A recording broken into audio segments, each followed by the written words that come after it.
Private ஸ்கூல்ல ஃப்ரீயா படிக்கலாமா? தனியார் பள்ளிக்கூட ஃபீஸ் கட்ட முடியாம கஷ்டப்படுறீங்களா? உங்க குழந்தைய அதே ஸ்கூல்ல ஃப்ரீயா படிக்க வைக்க முடியும்னு உங்களுக்கு தெரியுமா? ஆமாங்க.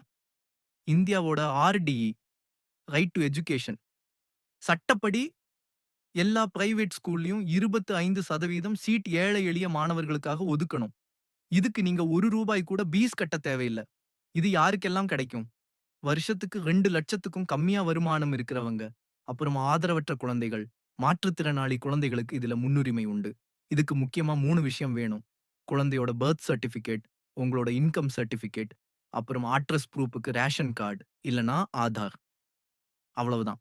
வருஷா வருஷம் ஏப்ரல் மாசம் இதுக்கான ஆன்லைன் அப்ளிகேஷன் ஓப்பன் ஆகும். rd.tnschools.gov.in வெப்சைட்ல போய் நீங்களே ஈஸியா அப்ளை பண்ணலாம். இந்த விஷயம் நெறைய பேருக்கு தெரியறதே இல்ல. தயவு செஞ்சு இந்த வீடியோவ மத்தவங்களுக்கும் ஷேர் பண்ணுங்க. ஒரு குழந்தையோட படிப்புக்கு உதவியா இருக்கும். மறக்காம சப்ஸ்கிரைப் பண்ணுங்க.